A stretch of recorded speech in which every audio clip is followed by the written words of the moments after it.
Hey gang, welcome back to the channel. I'm Paul with Stud Pack. In our previous video, you saw Jordan and I install all the beautiful lights in this remodel. They look fantastic. They're shining brightly. We just need something to sparkle, and that sparkle is gonna be the backsplash. Now, hang on a second, bucko. I can see you reaching for the back button. You're like, I'm not watching another backsplash video, but I promise you we're gonna have tips and tricks in this video that are gonna take your backsplash from here to here. One in particular is gonna make your backsplash better than anybody else's. You wanna be this guy that watched the whole video, not this guy that clicked off. And speaking of clicking off, we're banging on the door of 100,000 subscribers, gang. We just can't get there without you subscribing. So while you're hitting that like button for us, hit that subscribe button, help us get to 100K. Now, we've been talking about this backsplash for a while, gang. Way back in the rough framing stage, when we roughed in that niche over the range, we're gonna show you that in this video. We have epic plans for that niche. We're gonna show you all about it. But enough talking about the backsplash, why don't we show you the backsplash? And here it is, guys. Look how it sparkles in this afternoon sun coming through this window. This is from ProSource. It is the Scandinavia series. The color is Viking Sky. This is glass, gang. 1/4 inch thick glass. Each tile is a little less than 2 by 6. Comes on a mesh backing, obviously. So about 1 square foot of coverage per sheet. We have 40 of them. And if you can see these bevels coming through on the video, when I first saw this tile, I thought it was on the front of the tile, but that is perfectly smooth. The bevel is on the back. Check that out. Now, some of them just have 2 bevels, some have 3, some have 4. So it gives it a really varied look. I can't wait to get this on the wall. Now, like I said, this is glass tile, and this is actually considered large format glass tile because one dimension is larger than 3 inches. It needs a special thin set, which we're gonna show you later. And also something you need to know about glass tile, it expands and contracts a lot more than porcelain or ceramic. So you need to account for that. So that means our setting bed, the thin set that this is gonna set in, needs to be as consistent as possible. And that brings us to our first problem. Come on over here and I'll show you what I'm talking about. Now, the back of our stone is perfectly straight. And if you can see right here at the corner bead, it's touching the drywall. But as we go towards the left, towards the sink, that gap gets bigger and bigger. And in fact, it's so big here, this 1/4 inch tile just drops behind it with room to spare. And then as we approach the faucet, it gets less and less. And then we have another belly in the drywall over here. Now that's unacceptable to us. We can't have that. We can't make every other surface in here plumb, level, square, and flat and have our backsplash with 2 big bellies in it. So we're gonna fix this wall and make it flat before we put our tile on there. So now that we've decided we're gonna make that flat, how are we gonna do that? What's gonna be our reference? Well, I wanna follow the back of the stone because I know that is straight. And then I wanna come straight up so that it's plumb. But I can't just eyeball it. We don't eyeball here on Stud Pack, do we, Jordan? Sometimes. Sometimes. So we have a method we're gonna use. We actually showed it in a previous video when we leveled a floor. So we're gonna set up, and I think you guys are gonna love it. All right, gang, here it is. Check it out. We just used our drywall screws into the studs. A couple of them aren't in the studs, but it's gonna be fine for what we're doing. I used my speed square. I lined it up with the back of the counter, and then I ran this screw in and out until the screw was even with the speed square, just like that. For the top screw, I referenced off the bottom one with my torpedo level, ran this screw back and forth, in and out, until the torpedo level read plumb, and we're all set. We did that for all these, so they should all be in plane. And you really get a sense of how off this is, of how big of a belly we have if you look at this screw, and this one's a little deeper, and now it's going more shallow, deeper. And that's what we're trying to fix. So now we have all our reference points, gang. Now all we gotta do, mix up our thin set, put it on the wall to the depth of each screw, and we will have a surface that is much better to put our tile on than what we have right now. So let's go outside and mix up some thin set.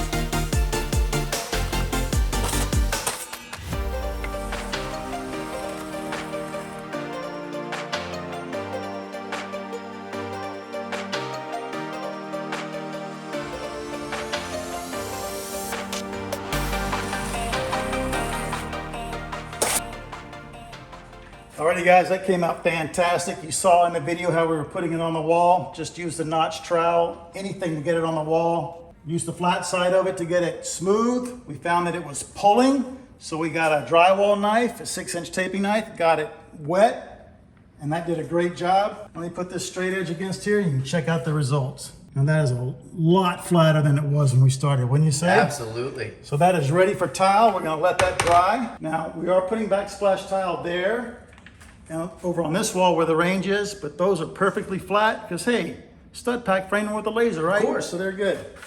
But we're gonna let this dry, come back, not tomorrow, because tomorrow's Father's Day. We'll be back Monday and we'll start laying tile. We'll see you then. Hey gang, it's Monday. Hope everybody had a great Father's Day yesterday. I know I sure did.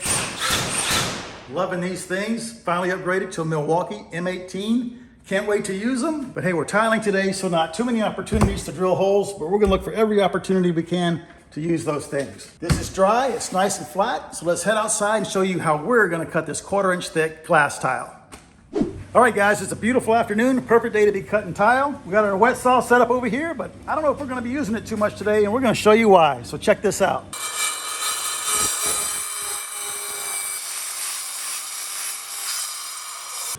All right gang, that was one cut, finished side up, all the way through in one pass, and look what it did to that coating on the back. It just blew it out. That looks horrible.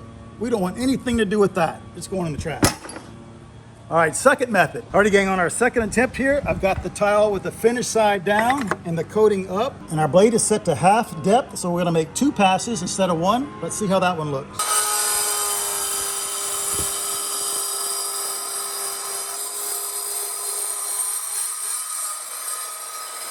All right, that's attempt number 2. Much better. Check that out. The back is really clean.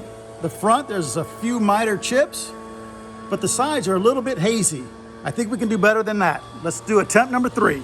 Alrighty guys, we're here at our snap cutter. Obviously this thing is way too big for these little tiles, but it's what we got.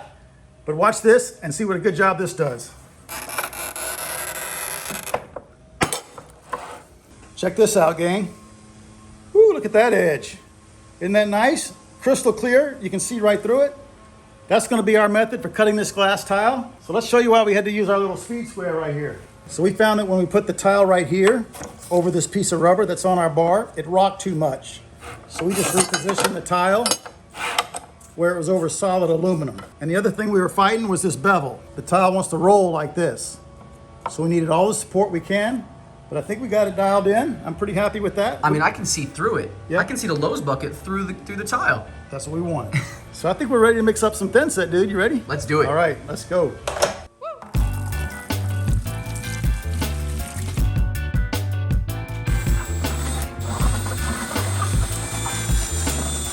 For every single tile installation we do a coverage test. What's a coverage test? We're gonna try a variety of trowels, put a piece of tile down, peel it up, and check our thin set coverage on the back. I've got this Dietrich trowel. It's pretty close to a 3/16 by 3/16 square notch. Let's give this one a shot first.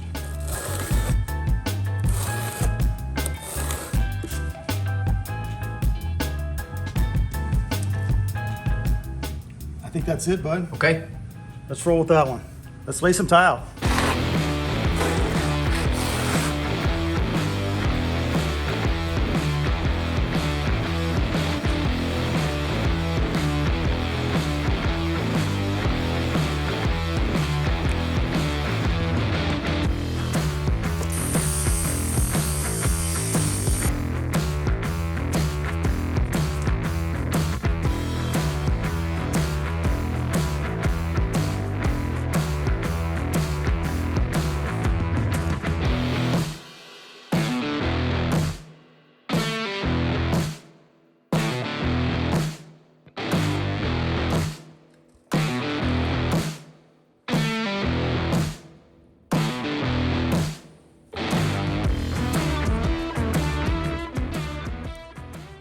Alrighty guys, doesn't that look great? We started over here on this small wall just to get our technique down, make sure we were dialed in on everything. Came out fantastic. Love the way that looks. Once we got that done, we came over here to this wall behind the stove. You can see we put up our ledger strip. and we just put 3 rows all the way across. Remember, we're gonna put a niche in right here. We wanted 3 full tiles under the niche.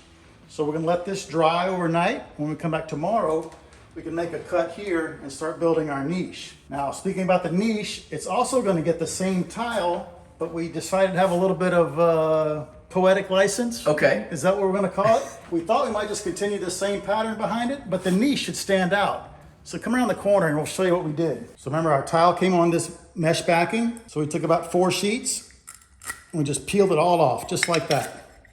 So we had 4 stacks, 1 of each of our colors, and we decided to do a herringbone. And that's what we're gonna do. That looks awesome, man. Yeah. First we were just kind of a random herringbone, but then we decided, why don't we put some order in the colors like that? So we go from random over here to a pattern. To like organized, yeah. To a random pattern. That'll make that niche pop. It's It gonna will. look sweet. So what we're gonna do right now, we have a little bit thin set left. I'm gonna spread it on this Curdy membrane, transfer our pattern to there.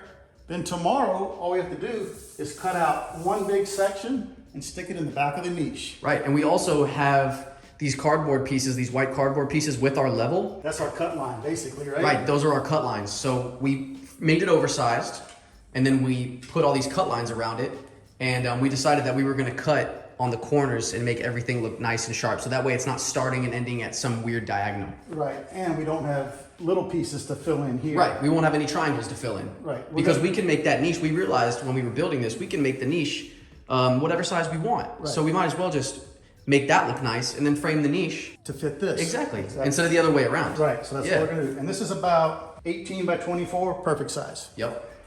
All right, let's spread that thin set on here and transfer those down.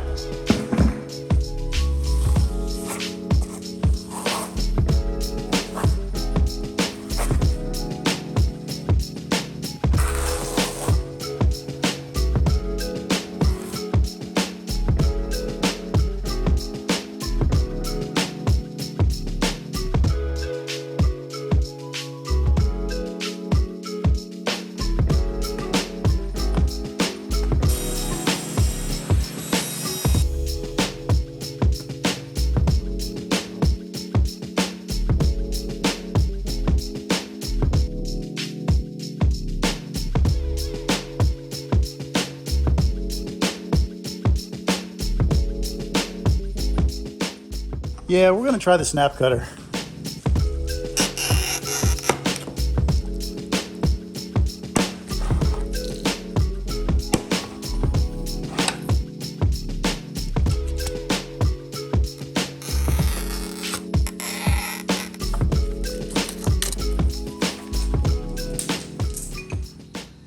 Alrighty guys, remember we thought we were gonna try the tile saw first. When we brought it over there, it was flexing too much. We had this piece of OSB. We tried to use it as a support, trying to get this to move along with the table. It was too much for both of us to handle. I thought maybe the whole thing was gonna fall off of there, so we scrapped the idea of the tile saw. We came over here to the snap cutter.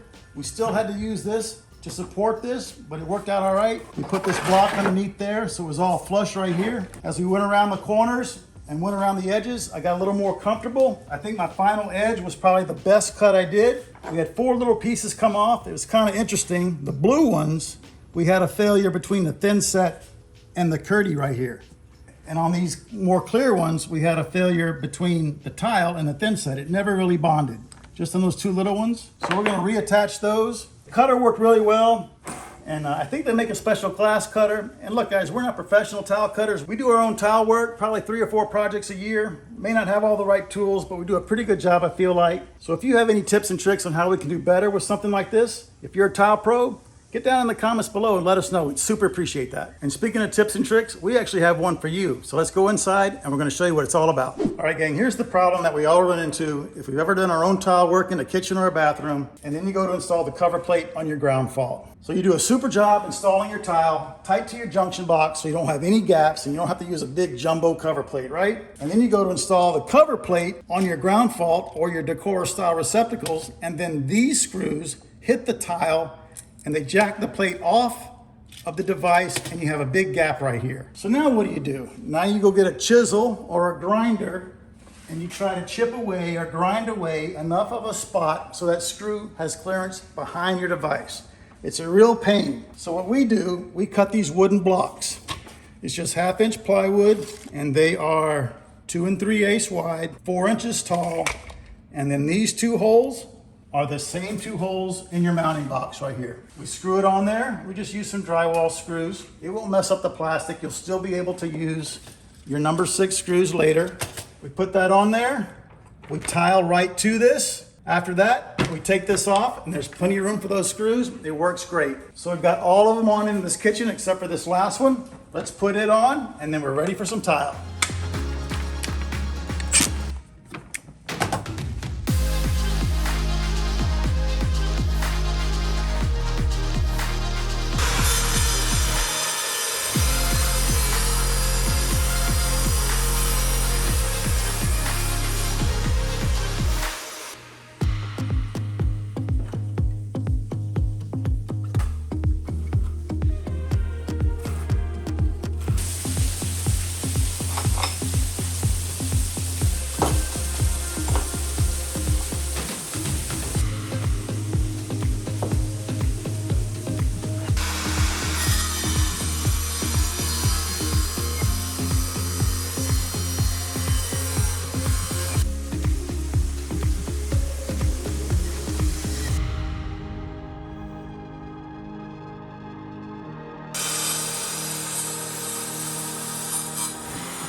Alrighty guys, this is the next day. I got in here early. I pulled all the spacers on this side. I gave it one final cleaning with the sponge. Then I polished it. It looks fantastic. You know, last night I was pretty tired, pretty anxious about how this was going, but then you go home, get some rest, come back the next day, looks fantastic. You're like, hey, I actually did a pretty good job. That's right, that's right. It's not as bad as I thought it was at 7 o'clock last night. And so here's our little groutlet. That's what Jordan and I call this thing. It is patent pending. So let me run these screws out and I'll show you how clean it is. All right, comes off super easy, and check that out. Look how nice this edge is all the way around. Plenty of room for our cover plate screws. This one on the top, it was too much of a thin piece, so we didn't worry about it. The cover plate's gonna cover that fine. And you know, this makes it so easy, gang. You know how it is on that first one. You're fresh, you're just getting started, you get your tape measure out, and you're within 1/16 of an inch, 32nd of an inch on your cuts. But by the time you get to the last one, and you're starving and tired, 1/4 inch is close enough. Well, our little groutlet plates prevent all that. You just measure to the plate, cut your tile, go, and you're done. Yep, same measurement a lot of the times. That's right. And your ability to be precise throughout the day, any guys out there can relate. Yeah, it really does. And on all the edges, we put this Schluter metal trim. It's their Shine Profile A80. Right on. And I see you got the Curdy here ready, it dried, and we're ready to use it, huh? Yeah, in fact, I started working on the niche. Cool, but I also noticed right here, look at these screwdrivers. What'd you do to them, man? You cut them up? Yes, I took a hacksaw to my Klein screwdrivers.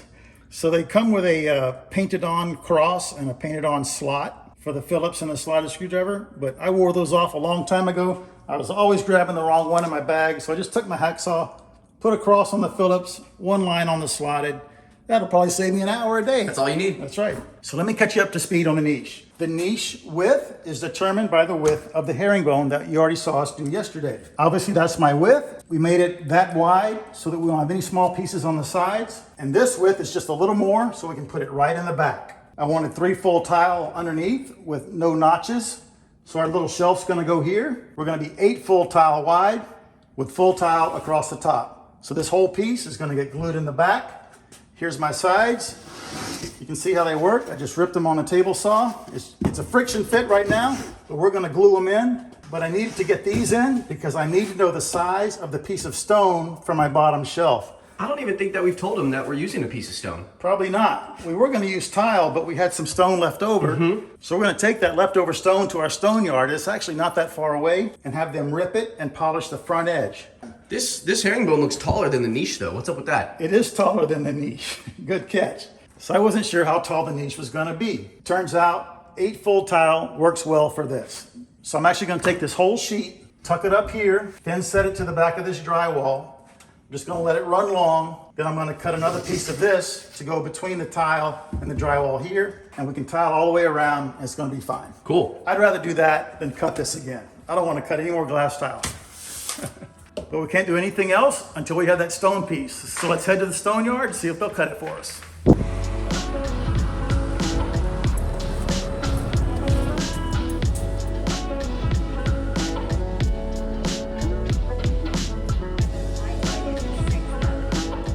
right, we're back at the job site. Our stone yard can't get us that piece of stone till tomorrow, so we're gonna keep working. We're gonna actually take our pieces of Curdy board that we laminated together, and we're gonna glue them in here together. We're gonna use this Schluter Curdy Fix. This is the stickiest stuff in the world. It'll certainly hold these in place. Strong enough to hold up a pepper mill, don't you think? I think so. All right, let's put them in.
Alrighty gang, we're gonna wrap up this video. We've gone as far as we could without this piece of stone. We'll have it tomorrow. We can finish this whole wall. We wanted to finish the whole thing in this one video, but we haven't posted in 4 days already. Right. And we wanted to get a content, we want to get a video out for you guys. So we just have to wait till the next one. Yep. Yeah. And I think our biggest takeaway on cutting this glass tile with the ceramic backing is got to be in 2 passes. Absolutely. Your first one this way, and your second one this way, or vice versa. I didn't find that it mattered. You cut through the glass first and then the backing later. So 2 passes. Yep.